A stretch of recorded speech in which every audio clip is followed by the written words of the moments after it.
Welcome to the 2018 Green Build Conference and our session titled Building the First LEED Platinum City. My name is Zach Dobelbauer. I am the Director of Sustainability and Energy at the DC Department of General Services, or DGS as we call it. DGS is responsible for the design, construction, operation, maintenance, and security of DC's public buildings. On August 31st, 2017, the District of Columbia was formally recognized as the first LEED Platinum city in the U.S. We received that for a lot of our work over the last 12 years, really getting started in 2006 on our work with LEED, but it recognized our work for reducing greenhouse gas emissions, our innovation in clean energy, and renewable energy, focusing on inclusive prosperity and livability in all 8 wards, and our commitment to track, monitor, and report on a broad range of metrics that we will go through during our presentation. So, as I referenced, the work started in 2006. It has been a very collaborative effort and really requires commitment on all fronts of the city, from our council to directors of agencies to the public, environmental activists, and really the foundations and support from across the city. And so to help talk about this and to help explain how we got here, I want to introduce Tommy Wells, who is the director for the District Department of Environment, and Kevin Bush, who is with the Chief Resiliency Office in the Bowser administration. And I'll let both of them introduce themselves, and we'll start with you, Director Wells. Thanks, Zach, and thanks for your work in D.C. And Zach is one of our really innovative bureaucrats, like we're all bureaucrats, but really makes things happen regarding greening our city. And Zach, you do a great job, and thank you very much for being here. So thank you to all of you that you're on the front lines, you're at Green Build, and I'm excited to be here, that clearly we have to change and rethink our built environment, that I guess about 70% of the world's greenhouse gases are due to our cities, and about 50% of the world's population live in cities in America. About 63% of our population lives in cities, and we occupy, of that, about 3.5% of the land in America. So it's really kind of the concentrated built environment that we have to figure out how to retrofit, and again, that's part of what this is all about. And that for Washington, D.C., we're not very different. 74% of our greenhouse gases are due to the built environment, due to our buildings. And, you know, the buildings, the built environment is our problem, but the cities really are also our solution. Now, and how I got here, I was on the city council in D.C. for 2 terms, that's 8 years, and I'm responsible for, I think one of the main things that I did, besides greatly expanding our bike share program, for whatever reason, Washingtonians love to bike, and the bike share program has been very successful. And also put in the first streetcar line back again in D.C., which some people currently think it works as a ride because it doesn't really go very far anywhere yet, but it will. We see how it works. But the third thing I did was I made everybody pay 5 cents for something they thought was free, which was disposable bags. And we get a 5-cent fee that we reinvest in the environment, and that really put me even more so into the environment world. Our city has goals like every other city. Our goal is to cut our greenhouse gases by 50% by 2032 and by 100% by 2050. And the way that we're going to do that is by charting a course through figuring out how we're going to retrofit our buildings, how we're going to build green, and then also the rest, of course, is our vehicle emissions. And one of the greatest environmental disasters we've had recently is the failure of our metro system. And we are now refunding, rebuilding it, but we're on our way. But let me also say that we're your nation's capital. 700,000 people live there. We're a city to ourselves as well. We have our own governance now.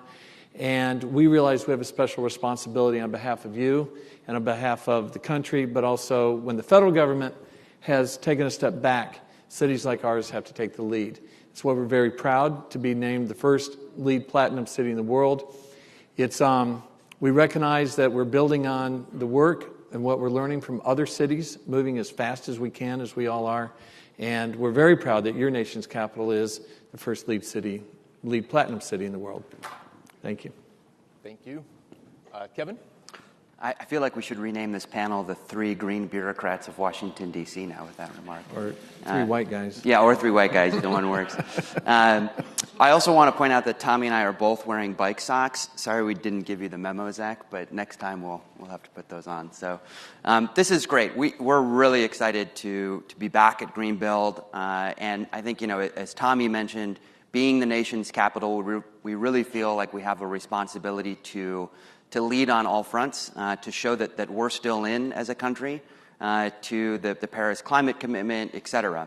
So I'm the district's first chief resilience officer. I work in the mayor's office with the two great departments that are sitting on my side, as well as the other 60-some-odd departments that we have in the District of Columbia.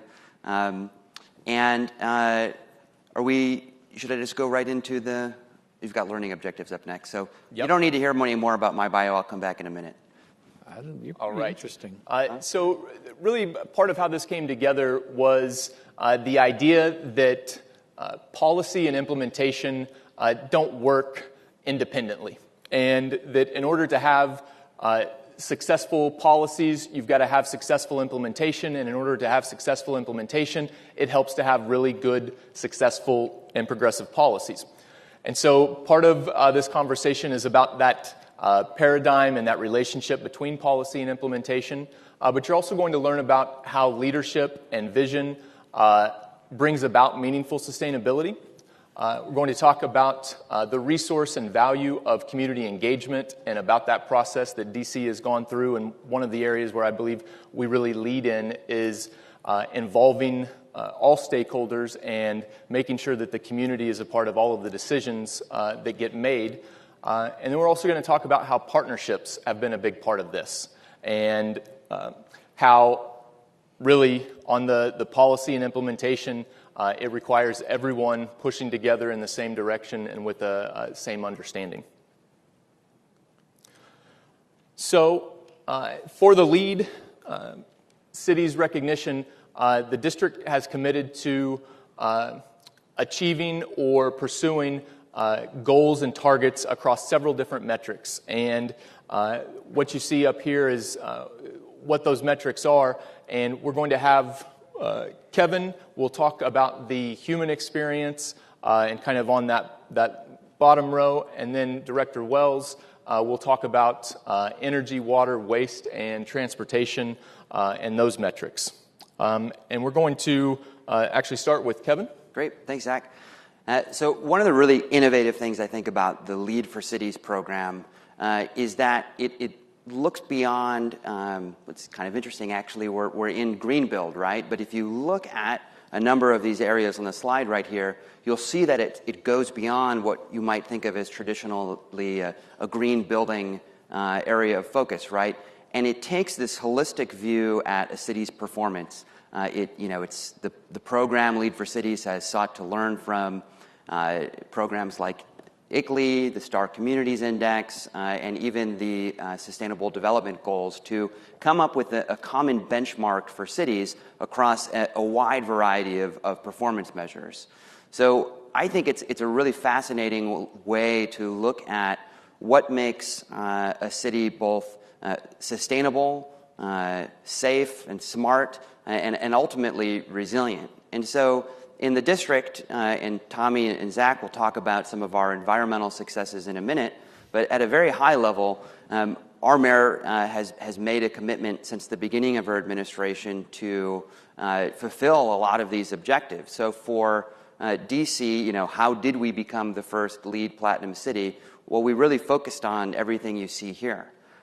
We made an aggressive public safety commitment in a program called Safer Stronger that focused not just on making safer streets, but also stronger communities.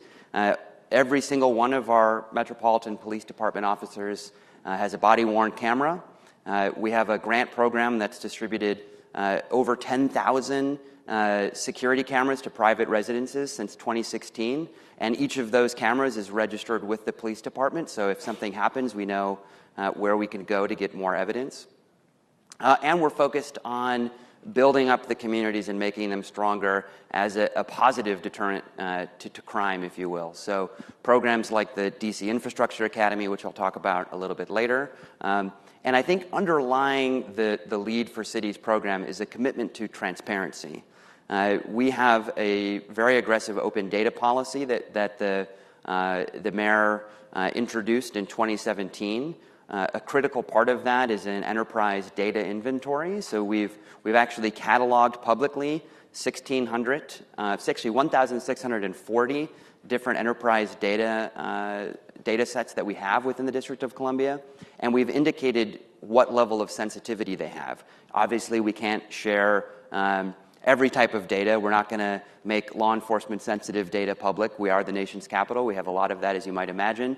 But we are going to tell you our thought process, that the data exists, and make sure that the data that we know are easily available are centralized. So if you go to data.dc.gov, you can in fact look at all sorts of data. So this made it easy for us to apply for LEED for Cities, frankly, because we already had a number of those data sets available. Another part of this program that's underlying is this commitment to smart cities. So one of the things that I think is really innovative about DC is how we manage our street canopy. We've actually done LiDAR flyovers over the entire district to identify where every single one of our trees are. And we've cataloged those trees, we monitor those trees, and it makes managing those trees an important part of our capital infrastructure program. So I wanted to talk a little bit about the different aspects of how DC achieved this recognition, really, which goes above and beyond environmental stewardship into looking at how cities are smartly creating a safe, a fulfilling, and a rewarding human experience. Great, thank you. Director Wells. Go to the next slide. So this is kind of the timeline of how we did market transformation and transform the city. Is that by first passing the Green Building Act in 2006, that really began the market transformation. In that, we said that all new buildings built by the government for public use was to be LEED Silver, and then by 2012, the private development had to be, again by 2012, had to be a LEED certified building. And so those are the milestones that you see there, but also in there that I think that's been somewhat transformative for us and will be is the benchmarking of our buildings, the energy scores. That we require all the buildings, public and private, to report their energy scores. And over the past 3+ years, the building owners are fined if they do not report their energy score. And so we now have a baseline of performance of buildings across the district, and we know the target-rich areas. We're starting to use that data in terms of thinking how we're going to transform the built environment to meet the climate goals that we have. And so the other things that we've done is that almost every city now has a sustainable plan, and ours is called Sustainable DC. And that's kind of the overarching plan for the city with about 100+ activities all across each agency that they're to do in order to become more sustainable, and things kind of flow under that. We're now just entering into Sustainable DC 2.0. And I'm very, I think that I'm very proud of especially the degree to which we've gone into every community, that whether poor, rich, black, white, brown, that we've gotten total engagement in the city to help develop what are the priorities of the residents for Sustainable DC 2.0. Often the green movement is viewed as a white movement and an upper class movement. And we've taken Sustainable DC 2.0 with the equitable overlay that I believe has far more city buy-in. First one had good buy-in, but this one we went a lot deeper. And I think that as we release this over the next month or two, that it will show that. So under that plan, you have to have Climate Ready DC, which is show how the city's going to be resilient to climate change. And then we have we've just taken out a draft form and fully embraced what we call clean energy DC. Every jurisdiction generally has, every 3 to 5 years, a comprehensive energy plan. Your comprehensive energy plan says, this is how much energy we're using, this is how much we're going to need in the next 5 years, and this is where it's going to come from. What our clean energy DC plan is, it's the roadmap to meet our greenhouse gas reduction goals for a sustainable city, rather than just trying to meet what we see as the economic development for the city, but how are we going to get there? And that's why the Clean Energy DC plan is so important. So you've got to have plans to go where you're going, but in order to get the designation of being a LEED Platinum city, you have to have results. And so we've reduced our energy, we've reduced electricity use in the city since 2006 by about 3%. And that's while the city's grown by 100,000 people. We have more construction going on than we've had since World War II. So we have measurable goals, and it's through the policies that are listed there with the timelines of how we're getting there, but also you have to measure along the way. Awesome. Getting into some of the specifics about what a LEED Platinum city looks like. How do you see it? What does it feel like? Where can you find it? One of the items that I'm working on is a new net zero, the district's first net zero facility at West Elementary School. And one of the presentation that I gave yesterday on achieving net zero operations, one of the things that I highlighted in that presentation was that we're already doing it from an operational perspective. You know, when you think about net zero, what does it mean in terms of how it feels or how it looks on the ground? Net zero operations are really just good operations. You need to add on-site renewable energy to the mix, storage, but by and large, it is normal operations with intent of reducing demand and improving the environment for occupants inside. And so, Kevin, why don't you also talk a little bit about what it looks like and what it feels like for the city in terms of being a LEED Platinum city? Well, I think, you know, it shows the broad, holistic nature that the district applies to being the most livable, sustainable, and resilient city out there. I think, you know, Tommy said it well when he said we really do feel like we have a responsibility as the nation's capital to show how to lead on all of these areas. You know, you see our green building and renewable energy brag sheet up there in front of you. In large part, that has been achieved through things like the Green Building Act that Tommy mentioned a minute ago. If you require it and have a lot of development, then you get a lot of LEED certified buildings. But it also takes a good degree of innovation, right? So, Zach, I know you manage a program focused on getting more smart roofs on all district buildings, right? And one of the interesting aspects of the District of Columbia as a jurisdiction is that we're not just a city, we're a county, and we're a state. So although we have 700,000 residents, we have 35,000 employees and 60-plus agencies because we build and manage pretty much all of the roads. We manage the healthcare system for the District of Columbia, and we even do things like regulate insurance that would normally be state functions. So on the one hand, we have a lot of tools at our disposal to test out innovative ideas. On the other hand, we still submit our budget every year to the Speaker of the House and the President of the United States. If you look at the budget, although we have home rule, it says, "Dear Mr. Speaker, dear Mr. President, here's the budget of the District of Columbia." So that has provided some interesting challenges in the green building space. I know it's been hard for us to do things like energy performance contracts because of the Federal Anti-Deficiency Act, for instance. It's also hard for us to wrangle the sheer amount of stakeholders and landowners that are in the district. But I think, in spite of that, we've figured out how to work with our building industry and have a set of regulations and incentives to get what you see in front of you. Thank you. And Tommy, can you talk a little bit about the impact of having a LEED requirement by law and some of these statistics that we have up here in terms of how we've gone from creating a policy and a law to today where we have 1,400 LEED certified projects? So I think that more and more we all recognize the urgency of having to retrofit the built environment in order to try to slow down climate change, but also to prepare for what's going to happen in terms of the changing climate that we already see that is impactful.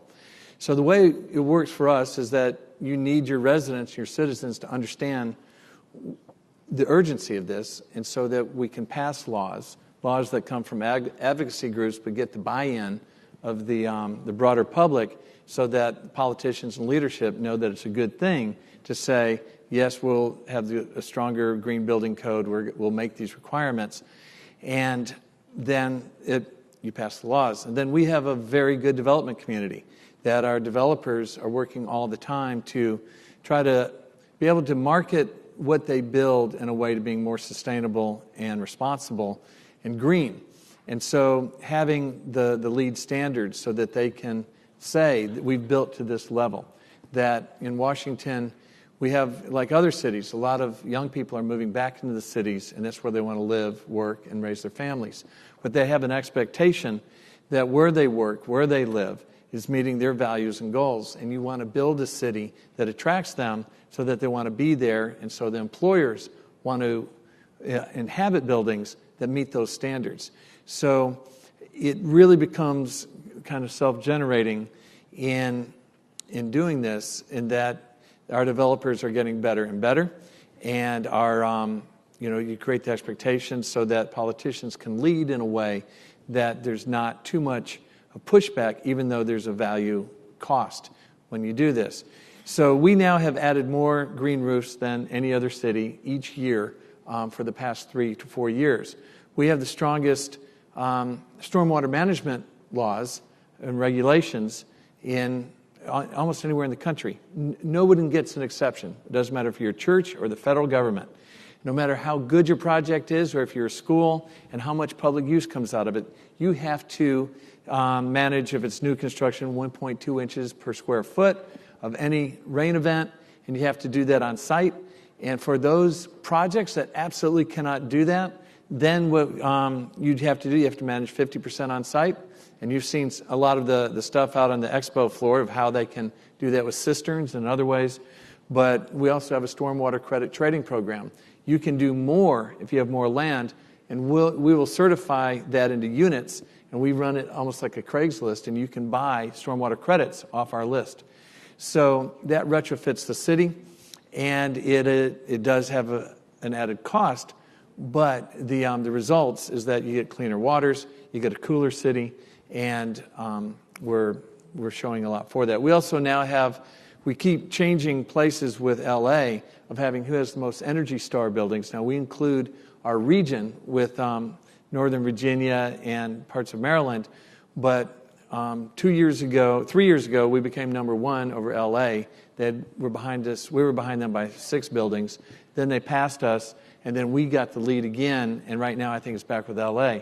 So also having these measures, like Energy Star measures, gives cities and citizens benchmarks and bragging rights for the good things that they do. So in terms of specific outcomes, through DGS, those who manage and operate our buildings for the government, we have a 20-year power purchase agreement with a wind farm in Pennsylvania. So they get a 20-year power purchase agreement, which assures their capital investment is going to be paid, and that will cover 30% of the district's owned buildings. Our public buildings will get 30% of their energy from a wind farm, and that's how a government can work. The rest of our energy is through renewable portfolio standards. We're 100% renewable, but in terms of direct renewable, comes from the wind purchase. And then also we have a very innovative program called Solar for All. A bill is passed that says that you have to get a certain amount of your energy or electricity in the District of Columbia from solar that's generated from inside the district. And if you can't, you have to give my agency an alternative compliance payment. We turn around and deploy those funds to increase solar in the district. But what that also does is that we have community solar. So you can put it in one area and give the benefits to another group. So we're deploying solar in the district to the requirement of the benefits to go low-income residents in D.C. So solar investments with the secondary benefit of helping low-income residents to mitigate the impact of gentrification, but it's also the fastest growing job market and job skill labor area in the country. So we have about a $2 million grant out with a group called Grid Alternatives. They install solar for free on residents that own their homes but are low income, and they also repair the roofs to do it. But they're training up to 100 people of all ages per year in the solar industry, who about 75% then get hired into our growing solar industry. So there's a way to deploy renewable resources and investments from the city that gets great outcomes, but also really helps everyone. Tommy, you brought up a couple interesting points I want to pick up off. Yeah. That's pretty cool. So, you rattled off all of these, the support that our development community has for green building and that our citizens have for it, and that's ultimately what got us these really aggressive, I think, and innovative laws and programs on the book. And I think what that shows is that we recognize that these things, that sustainability, that resiliency, that green building, they're a competitive advantage for the District of Columbia. And so we've seen population growth, we've seen economic growth over the last number of years. People keep moving into the District of Columbia because it's an attractive place to be. In fact, I myself moved from Chicago to D.C. about 10 years ago for a short-term detail as a federal employee, and decided to stay because I liked living there. No, offense to Chicago. It's cold here. It is cold here, and I'm from Michigan. But the more bike lanes we get, the more we invest in trees, the more we do all of these things that make DC a little bit more livable, and even our buildings, right? We know that green buildings are healthy buildings. And so these things make us healthy. They make our region strong. And so it's been, I think, as we go along, incrementally easier to get support for these things because people recognize that it's not just about, although it's incredibly important, it's not just about reducing carbon pollution. It's all of these other benefits that we can really sell and market as the district. And so we do. One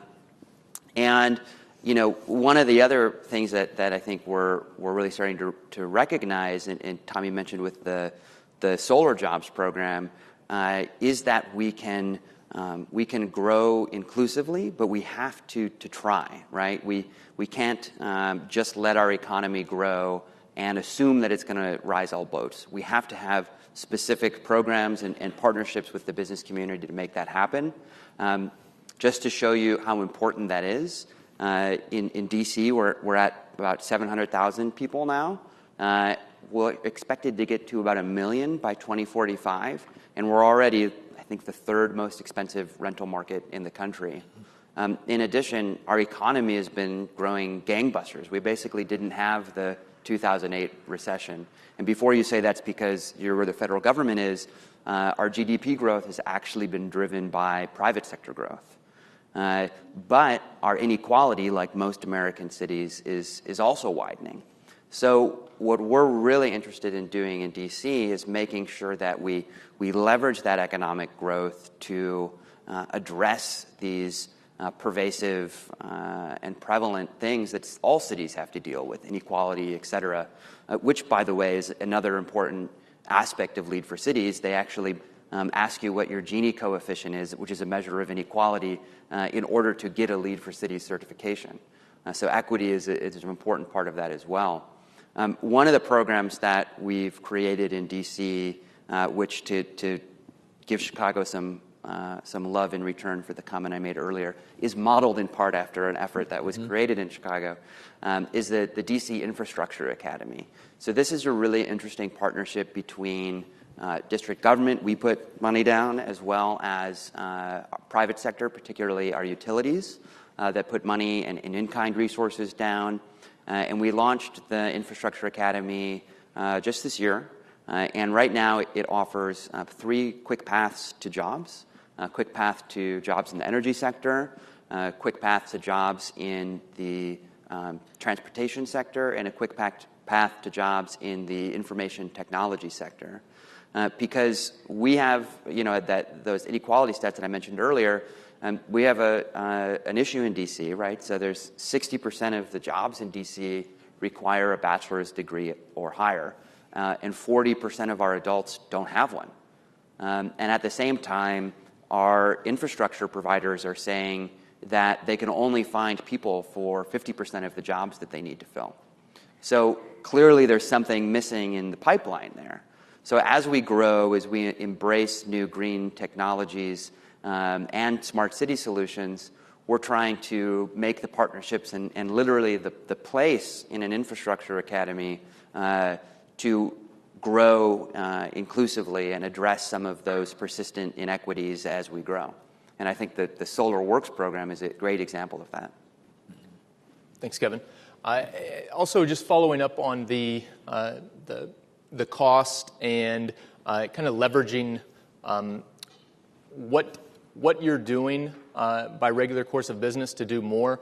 On the power purchase agreements that DC has taken on, we've effectively done that for very little upfront cost. So I think the city has invested about $1.5 million in order to convert our electricity supply to 33% renewables. And so we consume a large amount of electricity every year, and we have an energy bill of roughly $60 million a year.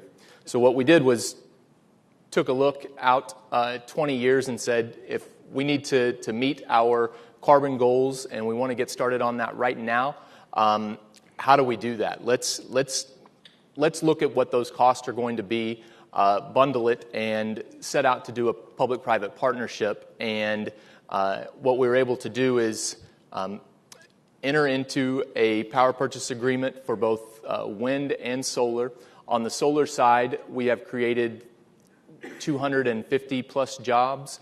There's been $25 million in local spending. We've hired more than a dozen local businesses. And as has been pointed out on the Infrastructure Academy and the Solar for All, solar is really a job growth industry in the district and across the country, and we're supporting that through these efforts. And one of the other things that we're working on and is in the works that I'll ask Tommy to talk about, some of the green bank and the energy efficiency or the building energy performance standards. Thanks, Zach. And so part of what you just said, just to be clear, is that, and I know you're going to do more, but you've started with 50 buildings that are in our public portfolio, and you've taken them as a chunk to do solar on all those buildings. And so it started with your inventory and a plan, and then a partnership with the local developers who install solar, and you put some social goals on that. And it's an extraordinary, that's in some ways a disruptor of jump-starting, where District of Columbia, we don't generate a lot of energy anymore. We don't have nuclear power plants downtown. And so we... I don't think we ever did, though. No, we didn't. But Congress still has a coal plant. But so that has been extraordinary, and I want to acknowledge you for that. The building performance standards. So this is where we've got to deal with the buildings we've already built. In D.C., we don't tear down and rebuild very often. We keep our buildings a while. And we've been in contact with New York City, with L.A., Seattle, saying we all have the same issue. How are we going to retrofit the current built environment in such a way to meet our greenhouse gas goals? And we all know that in different ways we're going to have to come up with essentially building energy performance standards. And we have a bill that has just been debated in our council. We're a unicameral government. And it's going to move forward, and we'll have to see what it looks like at the end, because it has some controversial things in there that requires for our standard offer of service, and that's your default service. If you don't choose your provider, and that's really almost all the residents, where do they get their energy from? And it says, well, it should be long-term power purchase agreements like the one that created the solar farm in Pennsylvania. And there's some discussion about that. Does that lock you into a higher rate in case, the power continues to go down? But that said, in that bill, it's got building energy performance standards, and it says that you got to meet the median, and it gives timelines over 5 years to get above the median. But of course, the way the medians work is that it keeps rising. When you meet it, then the median moves up. And so it really moves us to a higher performance standard. And there, you can either go the prescriptive way, where we work with you after an energy audit that says these are the things you have to do, or you can just go the route that says we've reduced by 20%, or the different percentage marks along the way. And it's been somewhat controversial, but in the political environment we're in, that there's a movement to do carbon taxes, and on the consumer end in D.C., that did not make sense. That really is around producing energy.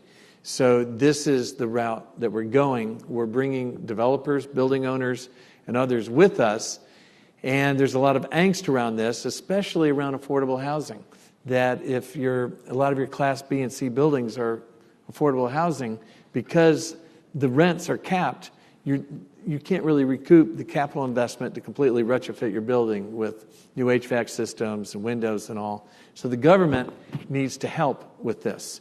And so we have to help fund the energy audits, show the delta, the ways that the best investments to get the greatest gains. And so one way that we're going to do that is with our DC Green Bank. That our Green Bank is being funded through essentially surcharges on energy. And we initially rolled out the Green Bank to say over 5 years we capitalized with $35 million. But in this omnibus bill that will likely be passed in the next month, it really capitalizes it to $100 million. And we believe from our work that $100 million will leverage in $500 million. And what this is, it's to provide the capital for buildings that don't have the capital, but there will be a payback. Government's not used to being paid back for the money we put out. So that is inventive. And the other is when you're dealing with new technologies, like taking geothermal investments in the equipment to take geothermal off sewage pipes, different areas that are new in America, building out district energy areas where we're not used to sharing our energy future together, that we'll take the first risk, the first loss through the Green Bank. And so it's also gap financing, not only for new technology, but for meeting government goals. So between those two, building energy performance standards becoming law, and the Green Bank to help show that the government's going to partner with the private sector to achieve these goals, we hope to accelerate meeting our greenhouse gas reduction goals.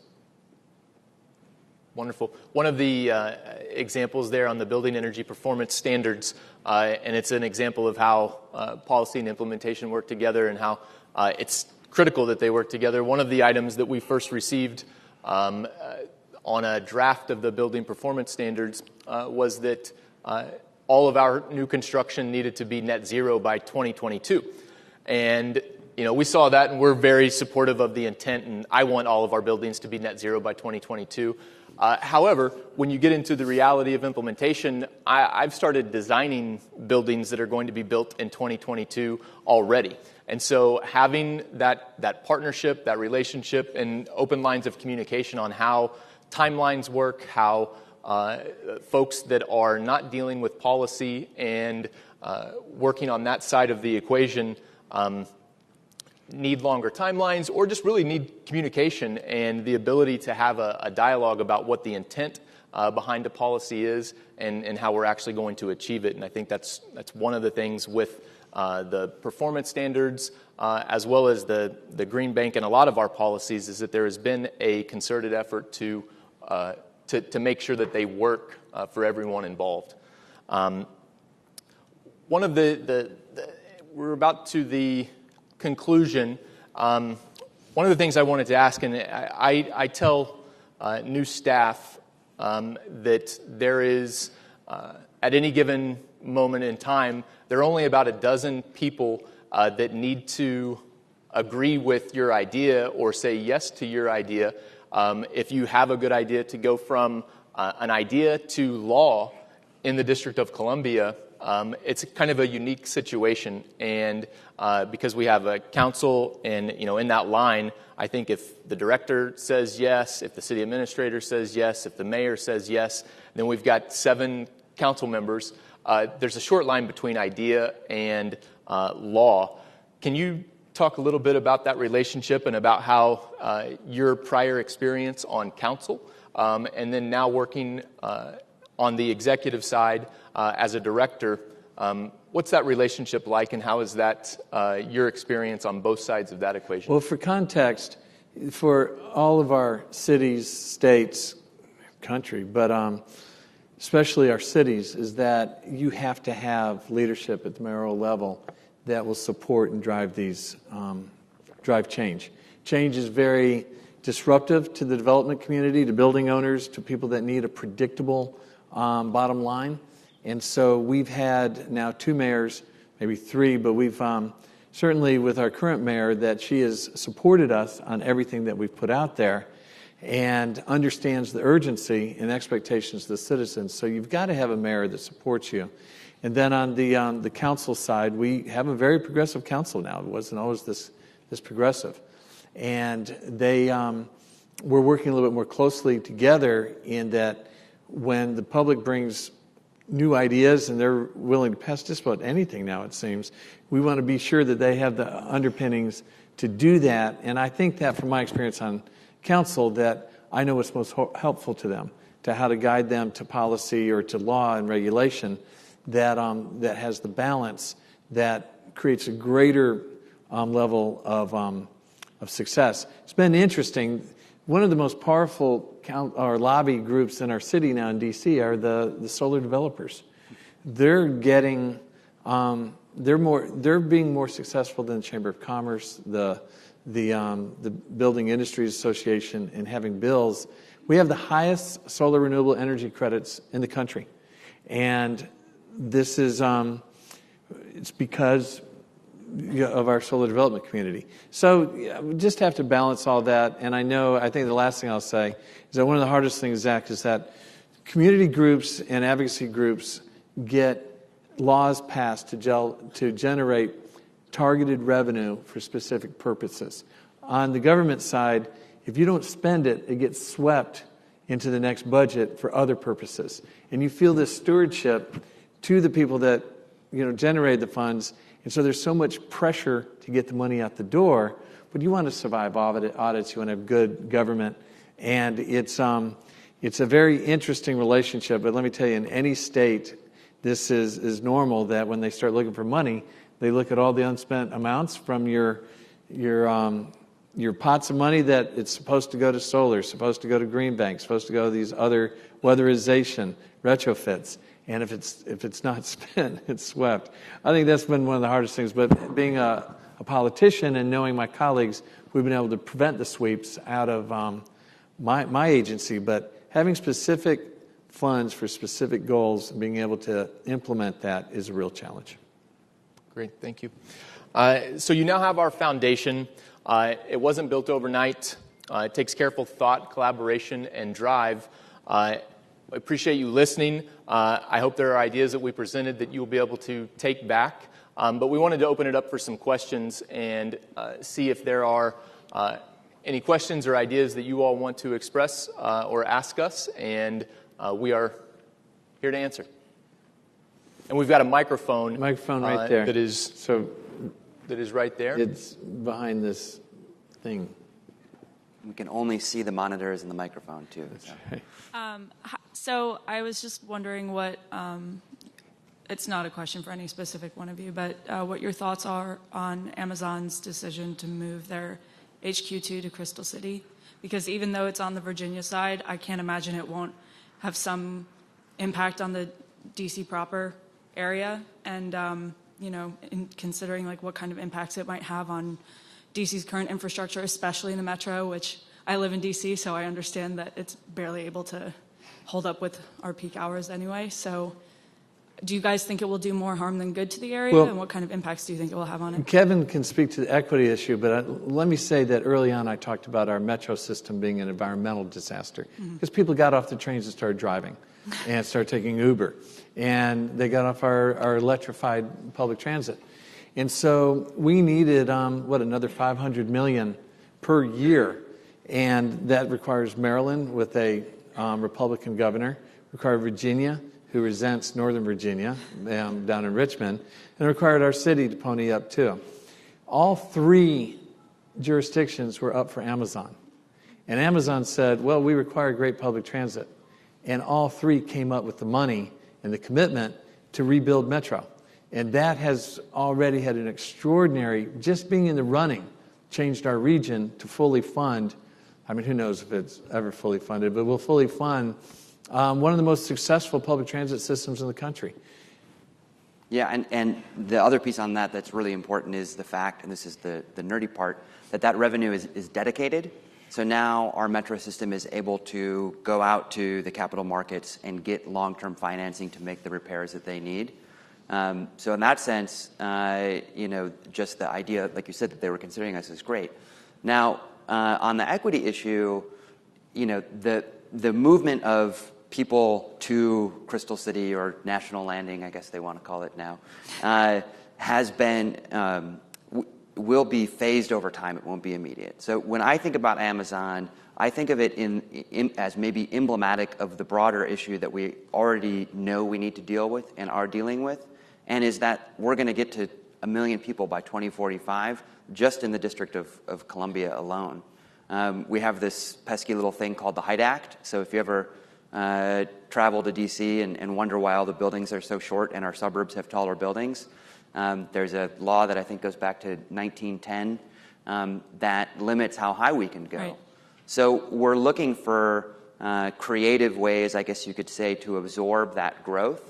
And Amazon coming is no different. We were growing already and are projected to continue. So we're looking at things like how do we promote the use of accessory dwelling units, granny flats, right? We recently added an overlay zone on the borders of D.C. that allows folks to build accessory units on their lot. And from a per unit standpoint, it can actually be cheaper for the district to subsidize those units than in a multifamily building to create affordable housing. And it has the additional benefit of providing a dedicated source of income to someone that might be middle class, seeing rising grocery costs and other costs that come with growth. So we're already, I think, deploying a number of strategies to absorb the growth, to make sure that it doesn't make our inequality even wider. And I think Amazon, if it wasn't Amazon, it'd be somebody else. Because of all the good things that we've done, we're an attractive place to move to. Awesome. Thank you. Mm-hmm. Thank you. Thank you for a great panel and for your leadership. I'm a citizen that represents a tiny coastal city in Florida that is trying to be the first LEED for certified city in Florida. So do you have any recommendations for a tiny city that doesn't have a sustainability staff, nor kind of any plans yet? But we're at sea level. Well, from my perspective, if you look at the criteria, right, it's an outcome-based score. So I think step one is measure, right, and look at the criteria and the outcomes that LEED is taking into consideration when they're, when they're bestowing, I don't know what the verb is, the classification, the certification. And I think if you measure those data, these are things that everybody wants. Everyone wants less violence, right? Everyone, wants to be able to get to their place of employment quicker and more conveniently. So I think if you look at the outcomes that LEED's articulated in the program and measure them, even if it's just you, there's only like 10 measurements, and go around to your city staff and say, here's where we are, that can actually be a really powerful organizing tour, I think, to meet some of those outcomes. All right. All right. Perfect timing. We're right at the end, I think. Yeah. Yes. You have 5 more seconds to ask a question. Well, thank you everyone for joining us. It has been a pleasure to see you all and talk a little bit about DC's LEED Platinum status. And thank you very much. Thanks, Zach. Come visit.